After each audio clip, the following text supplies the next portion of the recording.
It's time for Lefties Losing It. And I've always said the most racist, bigoted folk in the West are the modern left.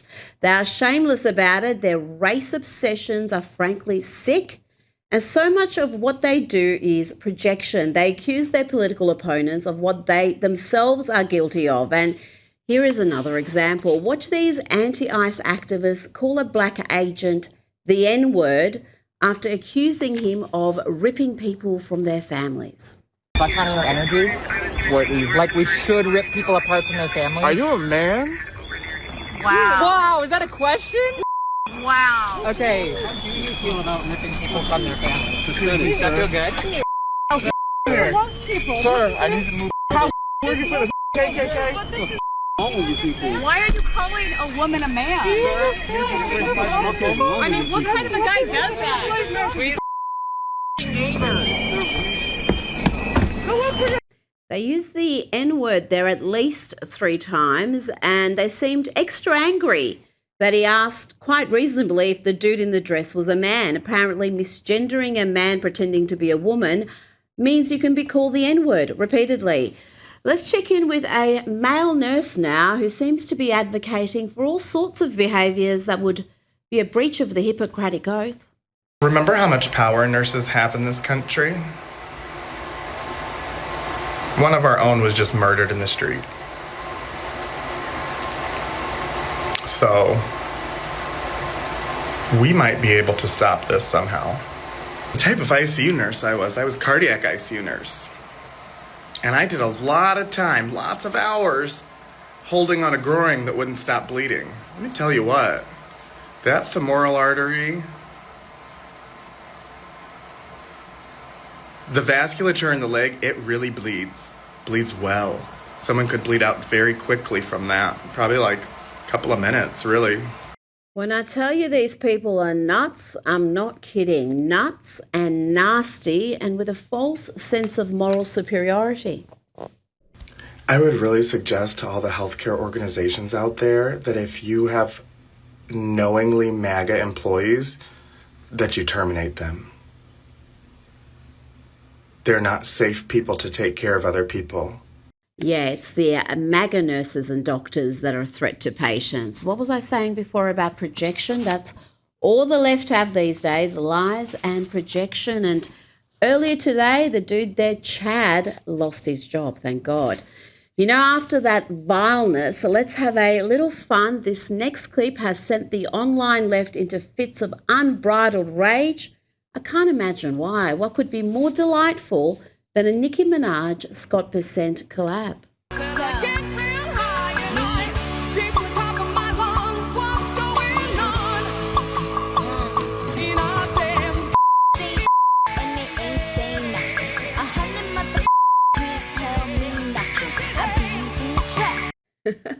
I did not think we'd see a Minaj collaboration with the Treasury Secretary in my lifetime, but here we are, and we were treated to this delightful pairing as well. With my favorite president, the best president of all time.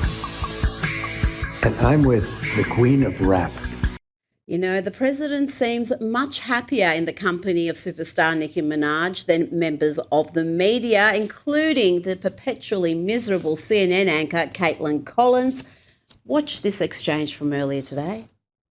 What did you say? What would you say to the survivors who feel they haven't gotten justice? You are the worst reporter. No wonder CNN has no ratings because of people like you. You know, she's a young woman. I don't think I've ever seen you smile. I've known you for 10 years. I don't think I've ever seen a smile well, on your face. I'm asking you about survivors. You know why you're not smiling? Because you know you're not telling the truth. And you're a very dishonest organization, and they should be ashamed of you. Now, Nicki Minaj has put the issue of voter ID back on the agenda, and the latest polling is clear. People of all colours, backgrounds and political persuasions want to see voter ID, except the hard left that dominate the media, political and activist class. Even CNN has had to admit that the overwhelming majority of Americans want voter ID. 83% in the last year of Americans agree with Nicki Minaj. They favor photo ID to be able to vote. What about by party? What's the party breakdown? Yeah, normally you might expect, hey, there'd be a big divide by party with Republicans really for it and Democrats really against it. But not really here. I mean, just take a look here. Favorite photo ID to vote. You got 95% of Republicans, pretty much all of them, but even 71% of Democrats favor photo ID to vote. Okay, that all seems rather emphatic, but what about the racial background? Because that's what the left has been arguing for years, that voter ID is racist. 85% of white people favor it, 82% of Latino, 76% of black Americans favor it. So the bottom line is this. Voter ID is not controversial in this country. A photo ID to vote is not controversial in this country. It is not controversial by party, and it is not controversial by race. The vast majority of Americans agree with Nicki Minaj that, in fact, you should have a photo ID to be able to vote. Wow, 82% of Latino and 76% of black voters favour voter ID, and yet the left will argue it is racist and designed to stop minorities from voting. Let's have a look at how the left view minority voters and voter ID. The casual bigotry you're about to hear is astounding. This is the bigotry of low expectations. Do you have an opinion on voter ID laws? Yeah, they're usually pretty racist and they're bad. I think voter ID laws are a way to perpetuate racism. Would you go as far to say those laws are racist? For sure. Do you think it suppresses the African American vote? Definitely. Tell us how. Because they're less likely to have state IDs. Minority voters are less likely to have the kinds of IDs that have been described or required. These type of people don't live in areas with easy access to DMVs or other places where they can get identification. You can always get IDs you do over the internet. Does that also make it difficult for black people in particular? Yeah, you have to have access to the internet. You have to be able to pay an internet service provider for certain fees. Do you think that's harder for black people to go online? Well, I feel like they don't have the knowledge of how it works. A lot of people have smartphones, but you might not have data. For most of the communities, they don't really know what is out there just because they're not aware or they're not informed. I also think there's a repression of black voting with how if you're a convicted felon, you're not allowed to vote and everything. And when you look at swing states like Florida, that's a huge population of the African Americans. Okay, let me get this straight. According to the left, people of colour are either too dumb or too poor to have ID, or they're criminals. Let's bring in the man behind that Vox Pop, documentary filmmaker and commentator Ami Horowitz. Ami, before I get your input, let's have a look at you in East Harlem speaking to black folk about what white leftists think of their ability to get ID. Do you carry ID? Yes, I do. Do you know any black person who doesn't carry ID? No. Everyone that I know has an ID. Why would they think we don't have ID? That's a lie. Why would they say that? Do you have ID? Yes. Because I have my ID and my friends have their ID, so we know what we need to carry around. Everybody that I know have ID. That's one of the things you need to walk around with New York with, ID. Do you know any black adult who does not have ID? No, I don't. Is it a weird thing to even say that? Yes, it is. It is a weird thing to say, but here we are with the Democrats and the propagandists in the media claiming voter ID is inherently racist. Yeah, who was that young, handsome man on camera? Wow, I barely recognize him anymore.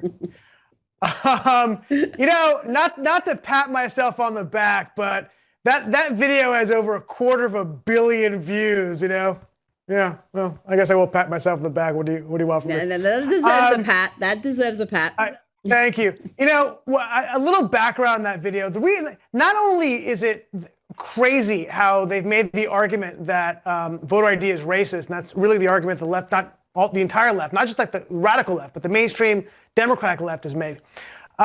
It's also they deny that there's voter fraud out there. And the reason why I made that video originally is because I was going to vote and in Los Angeles at the time, and my father had died just 6-7 months prior to that. And I went to vote, and his name was on the voter rolls, okay, which I wasn't crazy because, he just died. I don't know how long it takes them to read the voter rolls, but somebody had voted for him, right? There's a check mark next to the name. And I said to the guy, my father died. He's dead. Somebody came in, gave his name, gave his address, because it's easy to look that up, and they voted for him. And that's what inspired me to do that video, because there's massive amount of voter fraud out there, and voter ID would eliminate a lot of that. But yeah, the racism of the left is on full display there. They couldn't imagine black people had the ability to vote, to have to think like a white person, right? That's the entire ethos of the left. And it's always about the left often mistakes and conflates class and race. They do that a lot. And the pushback I got from that video every time I was doing interviews from the left was saying, well, if you went to rural Alabama, they wouldn't have the same perspective because it's harder for them to go to get ID. I go, but rural Alabama or rural North Carolina are mostly poor white people. It's about poverty level, not about race. But by the way, just as an aside, even people in rural Alabama all have ID. This is a almost universal thing that people have ID. Yet I thank the left for that, Rita, because I've created a kind of a cottage industry doing videos about how the left is racist about black people when it comes to obesity. I remember I did an obesity video, same kind of idea. And they told me, yeah, the reason why there's more obesity in the black community is because black people stress eat because of so much racism. And of course, I went to Harlem, they laughed at that. I kid you not, I couldn't make that up, right? Or defund the police, and call the people on the left for saying defund the police is wonderful. And I go to Harlem, they go, no, please. And we're the last people who want to defund the police. So yeah, it's just a hallmark of the left.